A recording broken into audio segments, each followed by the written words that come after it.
Hello, welcome to the Wendell Ilbeam James Show. Today with guests we have Mr. Billy Foster.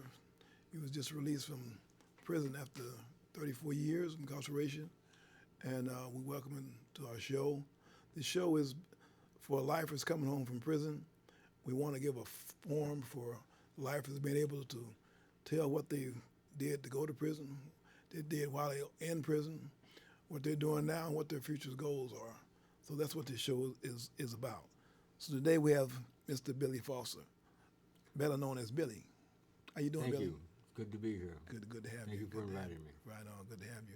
How long you been home, Billy? 1 day away from 30 days. 30 days. How long did you serve in prison? Just over 30 years. It's over 30 years. What was your crime going into prison? I was arrested and convicted of conspiracy to commit murder, manufacturing, interstate, out-of-state transportation, and manufacturing. And you served 34 years. What did you do your time? I opened up Pelican Bay State Prison, and I did my first little over a year there. Then I went to Old Folsom 4-Yard. I did a couple years there. I went to Soledad 4 when it was a 4-yard. Then I stayed there when it was a 3. Then I went and opened up the Lano 3-Yard. Then after a few years after I started on my road to self-betterment, I went back to Soledad when it became a level 2. You said self-betterment. Yes. Okay, from the Pelican Bay on down, you did the from level 4 down to level 3. Right, Basically. Down. Yes. Okay. So that was some work. Actually, from a level 4 Pelican Bay, you had to get a good guy transferred out of there, huh? Yes, and I was fortunate because while at the beginning of my term, everybody fancies themselves able to do it, you know what I mean? And but one of the counselors there took a liking to me and decided that I'd be better served in another level 4. Mm-hmm. Because Pelican Bay, as you know, back in the 89, they cleaned up all the prison system and took all the head of the gang members and shot callers off all the yards, and they put them up there. So Pelican Bay was lined with everybody who really was too violent for all the other yards, and that's the environment they put me in, fresh from the street. So basically, Pelican Bay was the prison where the people that couldn't function in other prisons, they sent them to Pelican Bay. Right. Okay. Whether they were too violent or for whatever reason. Right. What yard were you on? I was on A yard. A yard. Okay. So you was, yeah. Well, Pelican Bay is pretty close to the Oregon border, huh? 5 miles. 5 miles from the Oregon border. So you were way almost out of California. Yeah, it's in a town called Crescent City. Crescent City, right?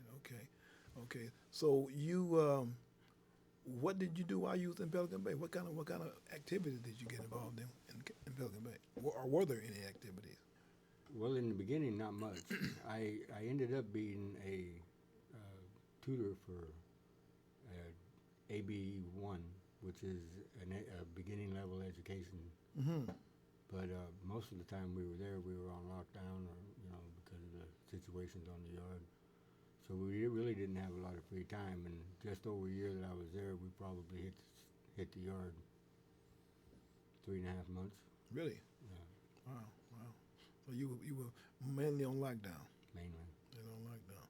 So what year did you leave Pelican Bay going down back to the world, Mel? I went to Old Folsom in the beginning to middle of 90. 90. Okay. What did you do while you was in Old Folsom? Actually, I also worked again in education, but again, that's a level 4 yard. So, with all the extracurricular things that go on there, we've spent a lot of the time on lockdown. Okay. So you don't get a lot of free time in level 4 prisons. Right. And so a lot of the work, if you're able to do work you do on yourself, you literally do on yourself. On yourself. Okay. So you kind of like did a rehabilitation to yourself, more or less. Yes. Instead of going to the programs, you didn't have the opportunity to go to programs while in level 4s. Yes. Okay. So you didn't start really programming until you made it to level 3. Well, I was able to start really programming when I went to Soledad 4 Yard, but it was what they call a hard force off three. Mm-hmm. Okay. So things were beginning to open up there. But again, this was years after I fell. So um, I went to work in a place called the Textiles Factory. Okay. And Could you explain a little about the textile? textiles is a garment industry. They also have a silk screening industry. I worked in there full total of about 20 years. Um, I worked as a just regular machine operator for years, and then I progressed up the chain. I was a lead man over my section because all the sections are broke up. You have, of course, you have collars, you have pockets, you have all those things that go on a shirt, right? And or a pair of pants, whichever we were making at the time. So each department had a lead man. Mm-hmm. So I took over the collar section and I took over the panel section, which is the panels on the shirt. Okay. Then eventually I went up to be the lead man of the whole shop, which is called a double A journeyman. Double A. So for You're many, making big money then, huh? no, well for prison, yeah, it's $1 an hour. $1 an hour. Okay. Yes. Okay. And I worked there. I worked as a journeyman lead man, double A, for 12 years. 12 years. You worked in PIA textile for 12 years. No, I worked in PIA Textiles for almost 20 years. Almost 20 years. Okay. So it took me 10 years to start progressing up to lead man. Double A number. Yeah, and then for about 12 years I was the double A, Wow, is that right? and I was a senior double A for 5 of those years. Is that right? Okay. So I literally the whole shop was my Yeah, responsibility. you worked yourself up the chain there. Yeah. Yeah. Yeah, you had a lot of responsibility. Yes, the only ones above me was the prison supervisors. Okay. What kind of programs did you attend while you was in prison?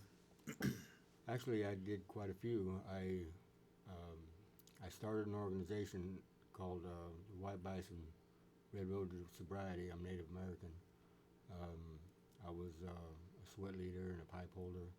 I also was the president of a group called Talk the Line Toastmasters, Mm-hmm. which is an affiliate of Toastmasters International, which is a public speaking forum.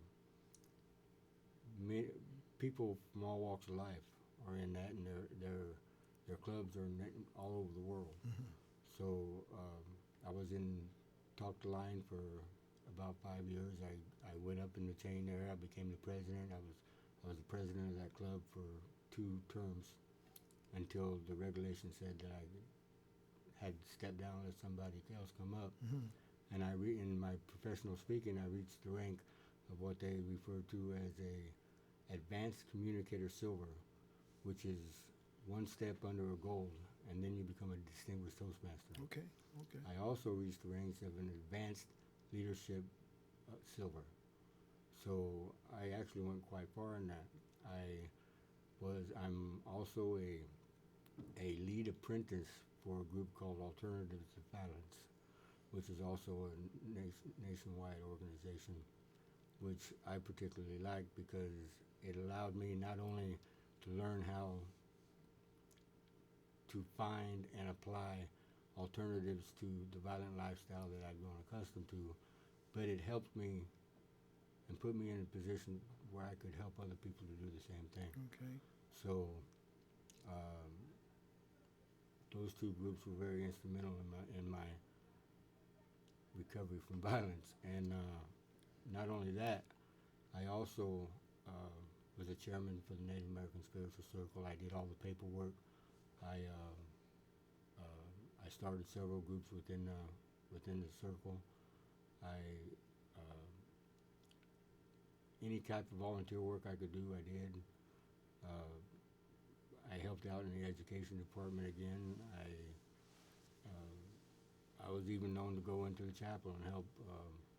There was a imam there, and that's what we call him, the imam. He actually was very instrumental in helping me in my spiritual walk, Mm-hmm. and a lot of who I am today is due to him. Mm-hmm. So it's not just my Indian traditional beliefs, but through those beliefs, the willingness and the help to open up to all factors in life that allowed me to become the man that I became. You mentioned Attorney Divinus AVP. Is that by Gordon Graham? Was that funded by Gordon Yes, Graham? and it was developed by the Quakers. Okay, right. Yes, Okay. worldwide. Right. Yeah, okay. I'm familiar with that. Did you go to any Narcotics Anonymous or any?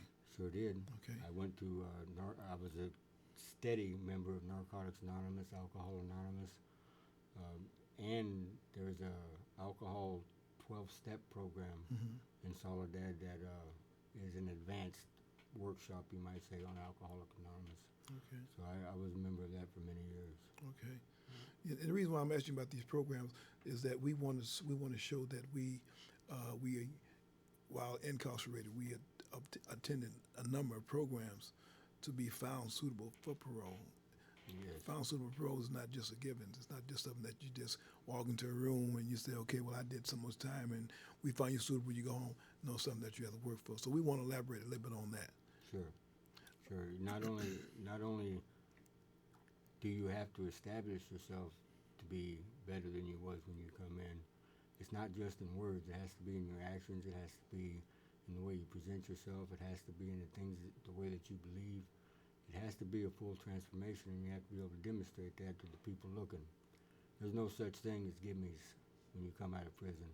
You either earn it or you stay. Right. And it takes, and it's not just something you can do within a year. It is a multiple year progression from the man that you were, or woman, that you were, to the one that sets before the board and they decide, okay, now you're suitable. And you can't pull them. Right. Because many of them have worked in the correctional system Yes. as long as you were in there. Exactly. So they know exactly what they're looking at when they look at it. So you have to put in the work. You have to care and you have to dedicate yourself to self-improvement. You have to dedicate yourself to wanting to give back to the community. You have to dedicate yourself to wanting to be a better father, a better man, a better son. You have to put in all this work because if you don't, they're going to know. They're trained to know. Going to know. Yeah, they have the board members. They travel around to different prisons, and they hear all the best stories, Sure. all the drag, all the con. Oh, yeah, So they know when you come in, and you sit on that chair, and they know when you telling them the truth. They know when you shucking and jiving, and if you're shucking and jiving, you got a 3 year denial, 5 year denial, 7 year denial, 10 year denial, 15 year denial. You know, and that's what they're giving now. So you know, we want to show the society that we worked for our freedom. It wasn't just something that was given to us, and it's something that we have to show society that we deserve another chance for whatever crime that we committed. And you know, if I might add, it's even a little bit more. It's even a little bit more in depth than that. The board relies heavily on your degree of insight, and insight has much more to do with the whys than the hows. I went to the board 8 times before I got my date on the 9th time. And it took me years to figure out what they were really asking when they asked the questions. You know, and it wasn't until I figured out that question, till I figured out that answer, till I applied the results and the consequences of those answers to my life, that they finally found me suitable. Because, let's face it, if you don't understand why you did the things that you did or how you did the things that you did, you're doomed to repeat it. Right. History teaches us that history is doomed to repeat if you don't fix it. That's right. And that's what you have to establish, and that's the goal that you have to work for. And you can't do that in 6 months. Right. It takes a It period takes of time. many years. It takes a period of time. So you worked diligently to get your freedom back. Diligently. Right. I had my rough roads in the beginning, you know what I mean? In those upper levels, you know, the law is the law. But when I woke up one day and decided that this was not going to be for me, from that day forward, I dedicated not only my life to improving me and getting out of prison, but helping everybody along the way that I could. And I studied law in prison. I'm what you would call a paralegal. I'm responsible for over 30 people getting out of prison, and not because I wanted to lift me up, but because I had to give back. And law clicks with me, and and that's how I did it. That's right. Mhm. Right. Was there any time that you lost hope? Yes. Every time I went to the board, my first thought when I walked out of the boardroom, I've had enough. I'm done with this. I'm not going back. I'm not. Why? Then I'd pick up the phone and I'd call my little baby. I'd hear my grandkids in the background saying, "Grandpa, I love you when you're coming home." So it quickly, within days of going to the board and deciding that I'm done, it quickly turned out that what I was doing, I wasn't doing for me. Right. Right. My freedom is not about me. Right. My freedom is about the ones I left behind, the ones I destroyed. Mhm. Yes, I benefit from my freedom, and I'm awful glad to be out here, but it's all about what you give back. Right. Right. Right. Right. Yeah. We go to prison. We leave behind family members. And going into prison, I wasn't. The light wasn't turned on with me either going into prison, because when you go to prison, you don't do time by yourself. There's a lot of people doing time with you. Yes. And it didn't register to me the years of my incarceration that not only me is doing time, but all my family members doing time as well. And it didn't register in the years after. I left children behind, parents behind, siblings, nieces and nephews, and you don't see that until later on during your incarceration, who all suffers behind your incarceration. Not just the victim, not just the victim's family, but your family as well. They become victims, and that's something that we live with, after the light comes on, after it flickers on, those visits behind glass sometime in the hole, those visits in the visiting room on those cold days and holidays and things. So, I identify with you because I'm an ex-lifer myself, and I know exactly what you went through to get out of prison. It's not easy. It's not easy. Well, the progression to becoming ready to go home, like what you referred to as the light coming on, that there comes with that a responsibility. And it's not just the light coming on for what you did. It really is accepting the consequences and accepting responsibility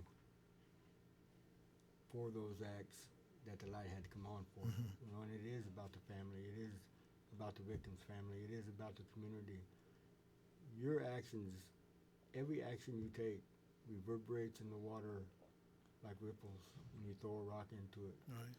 And the victims are really uncountable. But the ones that suffer the most are those children that we leave behind. And once we realize that we've done that, how can you not want to fix it? Right. How can you not want to fix it? Right. Right. Something you want to do. It becomes fixing it becomes a part of something that you want to do, becomes a habit. Yes. It becomes a habit that we it's like a tool. We get the tool and work on it daily. A way of life. My old saying is another blessed day above ground, one more day to get it right. And I mean that literally. Every day above ground on this side of the fence is a blessing. Yes. For us, life is coming home. I remember the first day I met you, I was in the bathroom at 4:30 in the morning, shaving. That was my routine. Yep. And you walked into the bathroom and you went in the mirror and I said, "Hey, welcome home." And you looked over at me, you had that big old smile on your face. You said, "Hey, thank you, man." I said, "How much time you do?" He said, 34 years, man. Welcome home, man. And you lit up, man. And we started talking. And during our conversation, a name came up in our conversation. You said, "Huh." And we kept talking. I saw the expression in your face like you said, "Hmm." And we kept talking. I said, I was at a gathering last Sunday with a guy out of Barrios Unidos, out of Santa Cruz. The name is Nani. You said, "Nani." You said, "Nani told me this was going to happen." He said, "You're going to run into people that you don't even know, but you know. And they're going to take you in." Nani Alejandros is one of the great men of our time. Yes. Barrios Unidos was started by him to rebuild his community and rebuild the lifestyles of of the people who are going down the wrong road, and he's literally dedicated his life and He traveled did. all over the world, Washington and everything else, Yeah, just to help us yeah. become what we should be. He's an advocate for lifers. Yes. He's been to the White House. He's been to different countries. He's been around the world actually advocating for the lifers in California, Yes. California prisons. He does a wonderful job, Yes, he does. you know. And he called me that Saturday night, and asked me if I would go to an event with him in San Francisco. And I could never turn him down for anything he asked me. And I told him, yeah, of course. And I wound up going to an event that was for people that had been on death row, wrongly convicted on death row. And I walked into this house in San Francisco, a big, beautiful home, and it was just me and Nani. I thought he was bringing somebody else with him from Santa Cruz, Boris Unidos. But it was just me and Nani. We walked into this house, and these people had been on death row. They was wrongly convicted. And one guy had been on there for 3 years, and I seen this guy, and I looked at him, I said, I know you from somewhere. I couldn't picture where I knew him from. But he had been on the Oprah Winfrey Show in 48 Hours. And after he had spoke, I said, I know you from somewhere. I went up there and I was talking to him. He said, you saw me on the Oprah Winfrey Show. And anyway, long story short, he gave a dynamic speech of incarceration, being wrongly convicted, and it was something that I hold on to this day. I always will. But you are inspiration, man. You know, you really are, because you come back to this world after doing 34 years in prison, and you did the change. You did the change. You know, talking to you outside of the studio in the house of Walden House.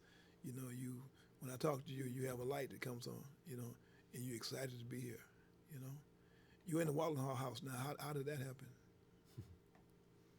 You know, I believe it was being accepted into Walden's house was one of the biggest reasons why I got a date.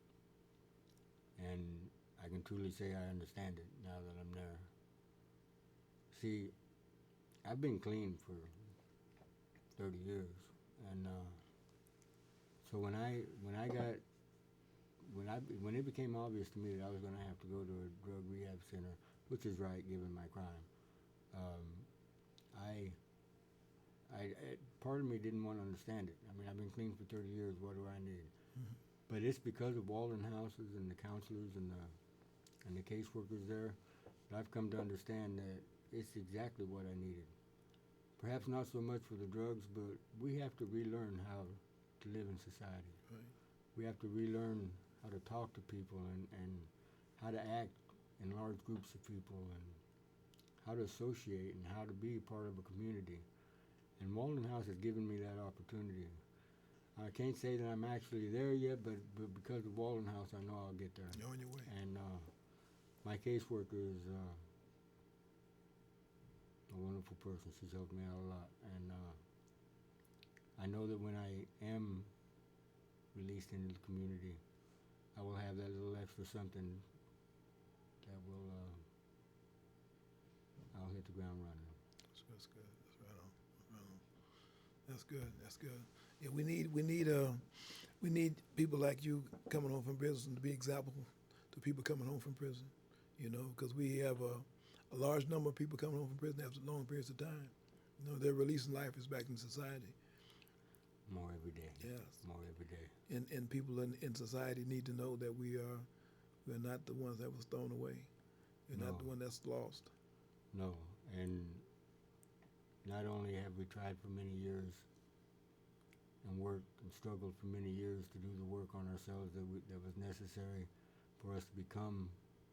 I have this saying, when I die, I want my tombstone to say that he was the man that his children and grandchildren said that he is. And that's the goal that I'm working for. Mm-hmm. I don't really care about a lot of money. I don't really care about most things that should be important to a person living in society. I just want to be the kind of man that they say that I am. And if I am that man, then I will help people along the way. Mm-hmm. And that's my goal. I just want to give back. I just want to help somebody else not to make the mistakes that I've made, and if they have, to help them understand how to fix it. That's right. Right. You said To me, that's what it's about. you're doing a excellent job, and we want to commend you on your return back to society after proving to the Board of Prison Term that you were suitable Thank you. society, and you keep doing your work, man. Thank you. You know, we want to make sure that society knows that we will make a difference. We are making a difference, and our goal is to be part of this community as law-abiding citizens in society. Whatever community we may go to, we want society, people in society to feel safe. We were not monsters. We committed whatever crime that we did. Temporarily, we went insane. We came back quickly. We came back, and we are worthy of being part of this society once again.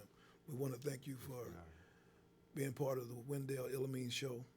It's been an And, honor. Thank you for having me. Right, thank you. Right, thank you.